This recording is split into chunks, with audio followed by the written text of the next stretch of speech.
श्रीगणेशाय नमः। अथ श्री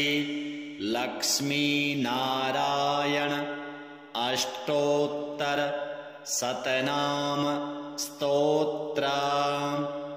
श्रीविष्णुः कमलासारङ्गी लक्ष्मीर्वैकुण्ठनायकः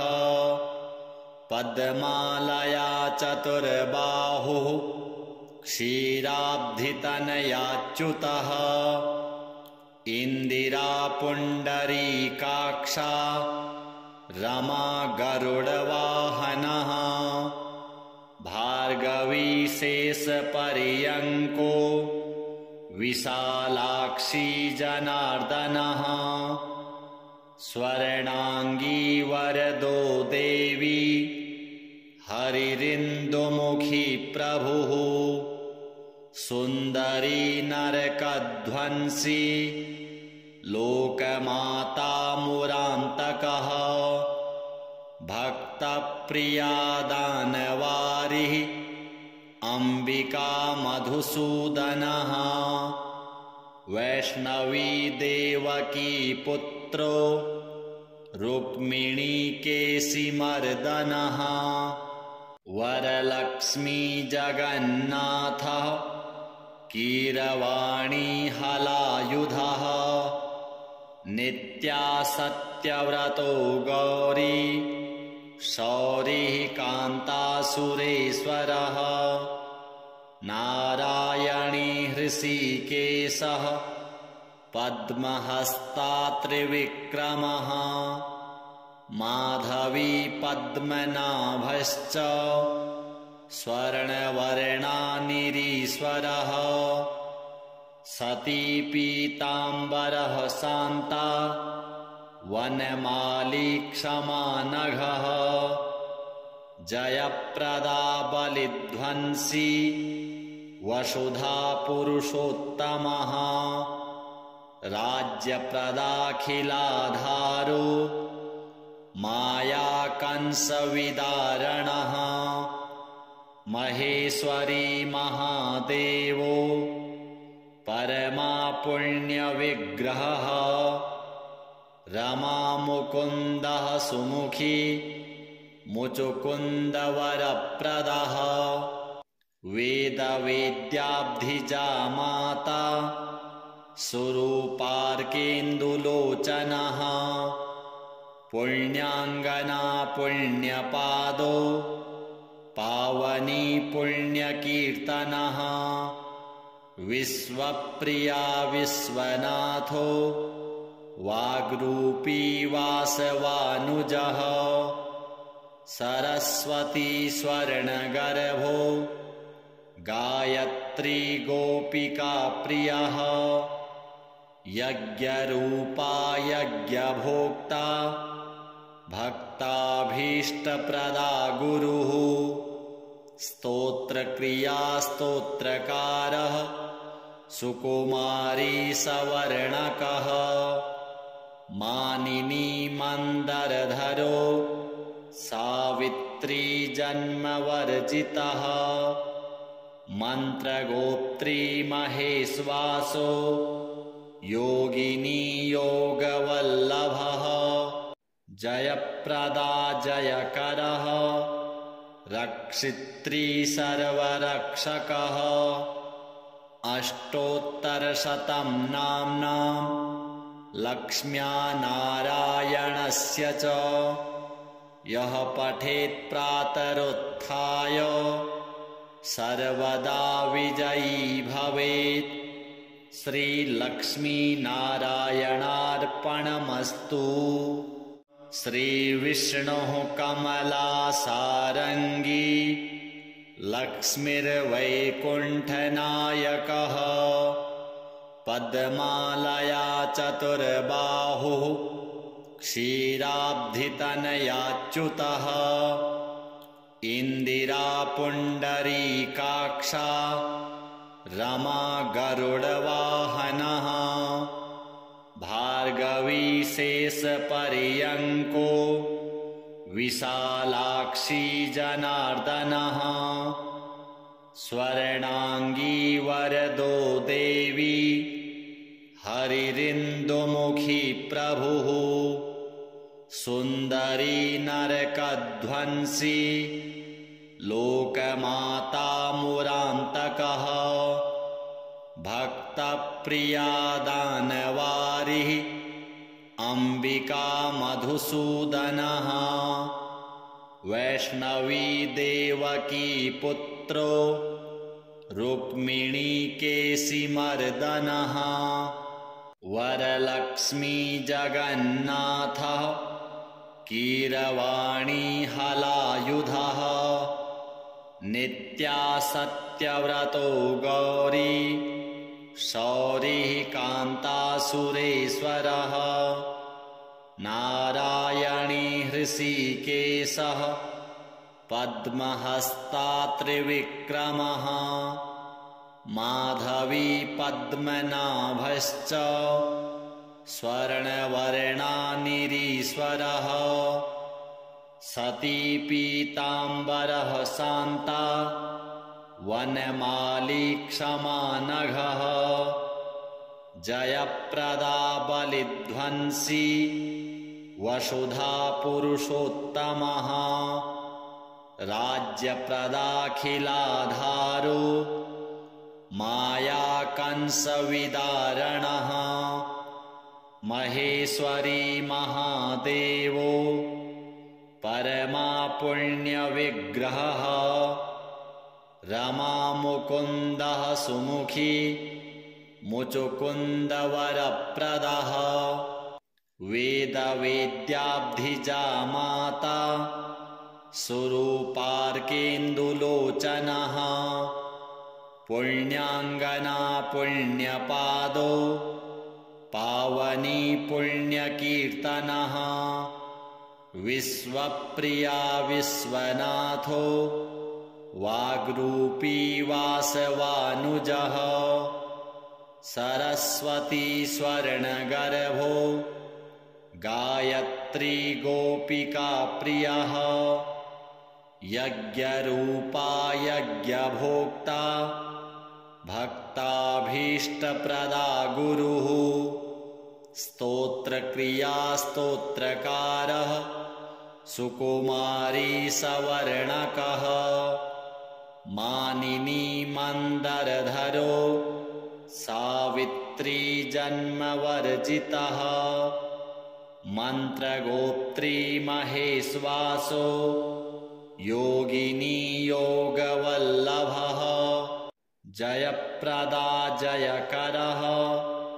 रक्षित्री सर्वरक्षकः अष्टोत्तरशतं नाम्नां लक्ष्म्या नारायणस्य च यः पठेत् प्रातरुत्थाय सर्वदा विजयी भवेत् श्रीलक्ष्मीनारायणार्पणमस्तु। श्रीविष्णुः कमलासारङ्गी लक्ष्मीर्वैकुण्ठनायकः पद्मालया चतुर्बाहुः क्षीराब्धितनयाच्युतः इन्दिरा पुण्डरीकाक्षा रमा गरुडवाहनः भार्गवी शेषपर्यङ्को विशालाक्षी जनार्दनः स्वर्णांगी वरदो देवी हरिरिन्दुमुखी प्रभुः सुन्दरी नरकध्वंसी लोकमाता मुरान्तकः भक्तप्रिया दानवारिः अम्बिका मधुसूदनः वैष्णवी देवकी पुत्रो रुक्मिणी केशिमर्दनः वरलक्ष्मी जगन्नाथः कीरवाणी हलायुधः नित्या सत्यव्रतो गौरी शौरिः कान्तासुरेश्वरः नारायणी हृषीकेशः पद्महस्ता त्रिविक्रमः माधवी पद्मनाभश्च स्वर्णवर्णानिरीश्वरः सती पीताम्बरः शान्ता वनमाली क्षमा नघः जयप्रदा बलिध्वंसी वसुधा पुरुषोत्तमः राज्यप्रदाखिलाधारो मायाकंसविदारणः महेश्वरी महादेवो परमा पुण्यविग्रहः रमा मुकुन्दः सुमुखी मुचुकुन्दवरप्रदः वेदवेद्याब्धिजा माता सुरूपार्केन्दुलोचनः पुण्याङ्गना पुण्यपादो पावनी पुण्यकीर्तनः विश्वप्रिया विश्वनाथो वाग्रूपी वासवानुजः सरस्वती स्वर्णगर्भो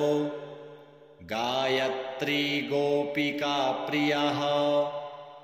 यज्ञरूपा यज्ञभोक्ता भक्ताभीष्टप्रदा गुरुः स्तोत्रक्रिया स्तोत्रकारः सुकुमारी सवर्णकः मानिनी मन्दरधरो सावित्री जन्मवर्जितः मन्त्रगोत्री महेश्वासो योगिनी योगवल्लभः जयप्रदा जयकरः रक्षित्री सर्वरक्षकः अष्टोत्तरशतं नाम्नां लक्ष्म्या नारायणस्य च यः पठेत् प्रातरुत्थाय सर्वदा विजयी भवेत्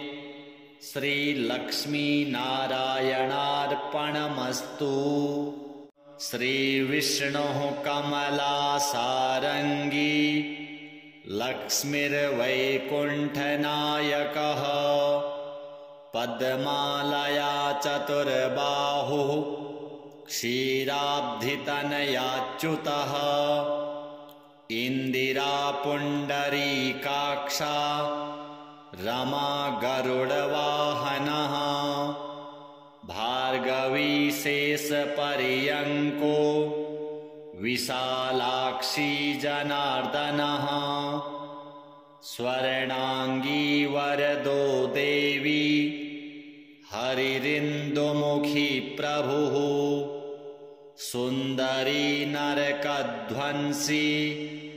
लोकमाता मुरान्तकः भक्तप्रिया दानवारिः अम्बिका मधुसूदनः वैष्णवी देवकी पुत्रो रुक्मिणी केशिमर्दनः वरलक्ष्मी जगन्नाथः कीरवाणी हलायुधः नित्या सत्यव्रतो गौरी शौरिः कान्तासुरेश्वरः नारायणी हृषीकेशः पद्महस्ता त्रिविक्रमः माधवी पद्मनाभश्च स्वर्णवर्णानिरीश्वरः सती पीताम्बरः शान्ता वनमाली क्षमा नघः जयप्रदा बलिध्वंसी वसुधा पुरुषोत्तमः राज्यप्रदाखिलाधारो मायाकंसविदारणः महेश्वरी महादेवो परमा पुण्यविग्रहः रमा मुकुन्दः सुमुखी मुचुकुन्दवरप्रदः वेदवेद्याब्धिजा माता सुरूपार्केन्दुलोचनः पुण्याङ्गना पुण्यपादो पावनी पुण्यकीर्तनः विश्वप्रिया विश्वनाथो वाग्रूपी वासवानुजः सरस्वती स्वर्णगर्भो गायत्री गोपिका प्रियः यज्ञरूपा यज्ञभोक्ता भक्ताभीष्टप्रदा गुरुः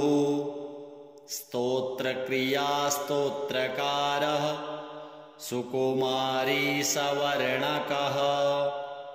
मानिनी मन्दरधरो सावित्री जन्मवर्जितः मन्त्रगोत्री महेश्वासो योगिनी योगवल्लभः जयप्रदा जयकरः रक्षित्री सर्वरक्षकः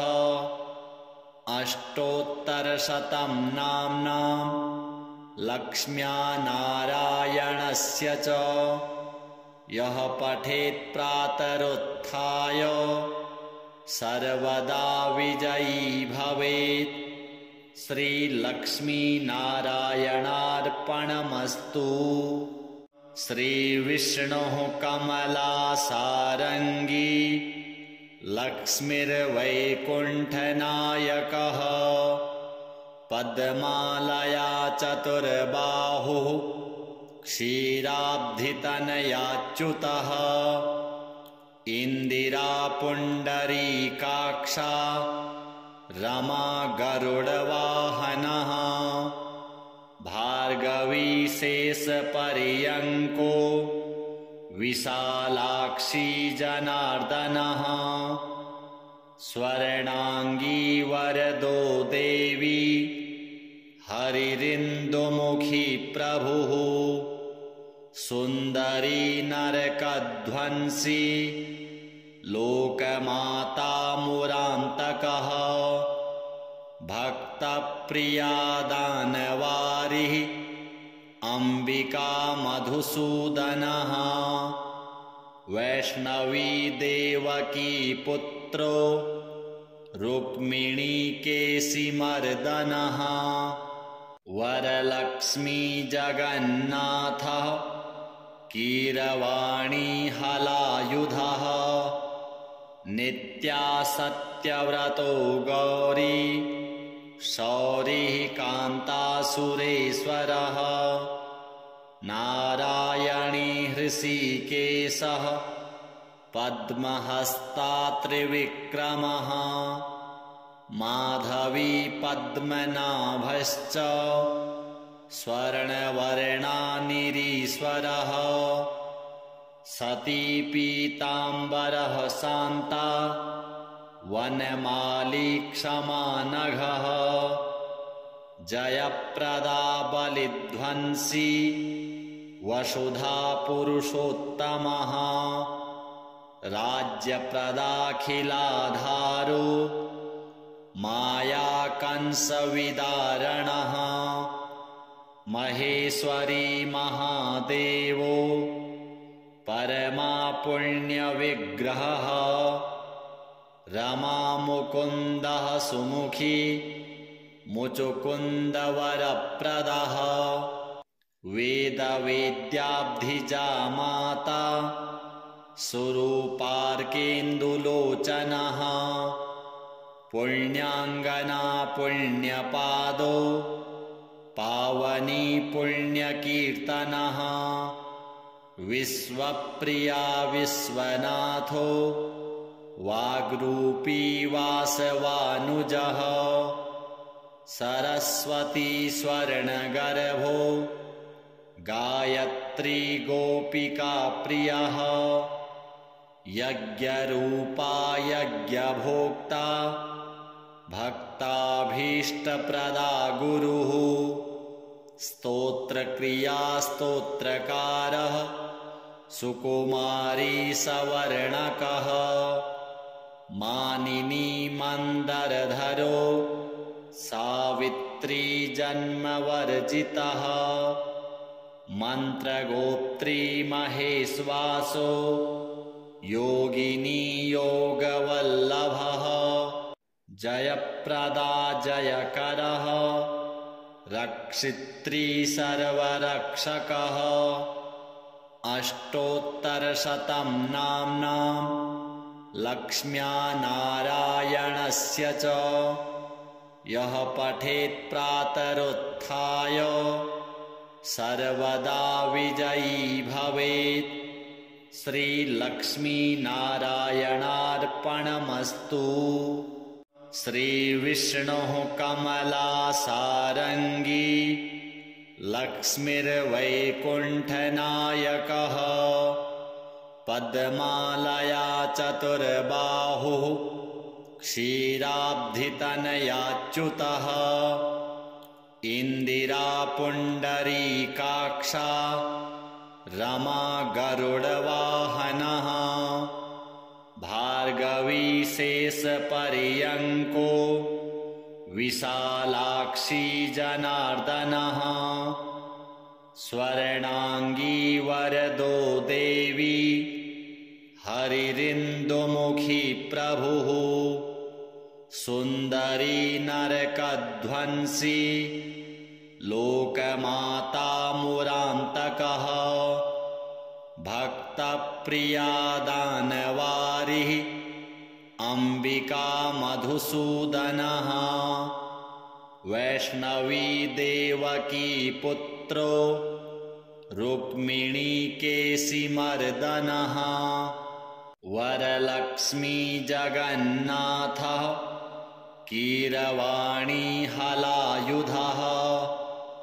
नित्या सत्यव्रतो गौरी शौरिः कान्तासुरेश्वरः नारायणी हृषीकेशः पद्महस्ता त्रिविक्रमः माधवी पद्मनाभश्च स्वर्णवर्णानिरीश्वरः सती पीताम्बरः शान्ता वनमाली क्षमा नघः जयप्रदा बलिध्वंसी वसुधा पुरुषोत्तमः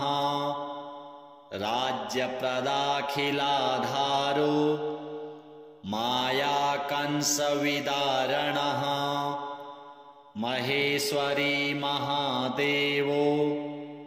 परमा पुण्यविग्रहः रमा मुकुन्दः सुमुखी मुचुकुन्दवरप्रदः वेदवेद्याब्धिजा माता सुरूपार्केन्दुलोचनः पुण्याङ्गना पुण्यपादो पावनी पुण्यकीर्तनः विश्वप्रिया विश्वनाथो वाग्रूपी वासवानुजः सरस्वती स्वर्णगर्भो गायत्री गोपिका प्रियः यज्ञरूपा यज्ञभोक्ता भक्ताभीष्टप्रदा गुरुः स्तोत्रक्रिया स्तोत्रकारः सुकुमारी सवर्णकः मानिनी मन्दरधरो सावित्री जन्मवर्जितः मन्त्रगोत्री महेश्वासो योगिनी योगवल्लभः जयप्रदा जयकरः रक्षित्री सर्वरक्षकः अष्टोत्तरशतं नाम्नां लक्ष्म्या नारायणस्य च यः पठेत् प्रातरुत्थाय सर्वदा विजयी भवेत्। श्रीलक्ष्मीनारायणार्पणमस्तु। श्रीविष्णुः कमलासारङ्गी लक्ष्मीर्वैकुण्ठनायकः पद्मालया चतुर्बाहुः क्षीराब्धितनयाच्युतः इन्दिरा पुण्डरीकाक्षा रमा गरुडवाहनः भार्गवी शेषपर्यङ्को विशालाक्षी जनार्दनः स्वर्णाङ्गी वरदो देवी हरिरिन्दुमुखी प्रभुः सुन्दरी नरकध्वंसी लोकमाता मुरान्तकः भक्तप्रिया दानवारिः अम्बिका मधुसूदनः वैष्णवी देवकी पुत्रो रुक्मिणी केशिमर्दनः वरलक्ष्मी जगन्नाथः कीरवाणी हलायुधः नित्या सत्यव्रतो गौरी शौरिः कान्तासुरेश्वरः नारायणी हृषीकेशः पद्महस्ता त्रिविक्रमः माधवी पद्मनाभश्च स्वर्णवर्णानिरीश्वरः सती पीताम्बरः शान्ता वनमाली क्षमा नघः जयप्रदा बलिध्वंसी वसुधा पुरुषोत्तमः राज्यप्रदाखिलाधारो माया कंसविदारणः महेश्वरी महादेवो परमा पुण्यविग्रहः रमा मुकुन्दः सुमुखी मुचुकुन्दवरप्रदः वेदवेद्याब्धिजा माता सुरूपार्केन्दुलोचनः पुण्याङ्गना पुण्यपादो पावनी पुण्यकीर्तनः विश्वप्रिया विश्वनाथो वाग्रूपी वासवानुजः सरस्वती स्वर्णगर्भो गायत्री गोपिका प्रियः यज्ञरूपा यज्ञभोक्ता भक्ताभीष्टप्रदा गुरुः स्तोत्रक्रिया स्तोत्रकारः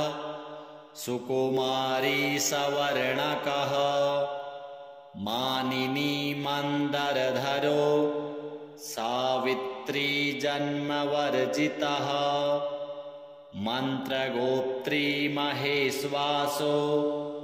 योगिनी योगवल्लभः जयप्रदा जयकरः रक्षित्री सर्वरक्षकः अष्टोत्तरशतं नाम्नां लक्ष्म्या नारायणस्य च यः पठेत् प्रातरुत्थाय सर्वदा विजयी भवेत्। श्रीलक्ष्मीनारायणार्पणमस्तु। श्रीविष्णुः कमलासारङ्गी लक्ष्मीर्वैकुण्ठनायकः पद्मालया चतुर्बाहुः क्षीराब्धितनयाच्युतः इन्दिरा पुण्डरीकाक्षा रमा गरुडवाहनः भार्गवी शेषपर्यङ्को विशालाक्षी जनार्दनः स्वर्णाङ्गी वरदो देवी हरिरिन्दुमुखी प्रभुः सुन्दरी नरकध्वंसी लोकमाता मुरान्तकः भक्तप्रिया दानवारिः अम्बिका मधुसूदनः वैष्णवी देवकी पुत्रो रुक्मिणीकेशिमर्दनः वरलक्ष्मी जगन्नाथः कीरवाणी हलायुधः नित्यासत्यव्रतो गौरी शौरिः कान्तासुरेश्वरः नारायणी हृषीकेशः पद्महस्ता त्रिविक्रमः माधवी पद्मनाभश्च स्वर्णवर्णानिरीश्वरः सती पीताम्बरः शान्ता वनमाली क्षमा नघः जयप्रदा बलिध्वंसी वसुधा पुरुषोत्तमः राज्यप्रदाखिलाधारो मायाकंसविदारणः महेश्वरी महादेवो परमा पुण्यविग्रहः रमा मुकुन्दः सुमुखी मुचुकुन्दवरप्रदः वेदवेद्याब्धिजा माता सुरूपार्केन्दुलोचनः पुण्याङ्गना पुण्यपादो पावनी पुण्यकीर्तनः विश्वप्रिया विश्वनाथो वाग्रूपी वासवानुजः सरस्वती स्वर्णगर्भो गायत्री गोपिका प्रियः यज्ञरूपा यज्ञभोक्ता भक्ताभीष्टप्रदा गुरुः स्तोत्रक्रिया स्तोत्रकारः सुकुमारी सवर्णकः मानिनी मन्दरधरो सावित्री जन्मवर्जितः मन्त्रगोत्री महेश्वासो योगिनी योगवल्लभः जयप्रदा जयकरः रक्षित्री सर्वरक्षकः अष्टोत्तरशतं नाम्नां लक्ष्म्या नारायणस्य च यः पठेत् प्रातरुत्थाय सर्वदा विजयी भवेत्। श्रीलक्ष्मीनारायणार्पणमस्तु।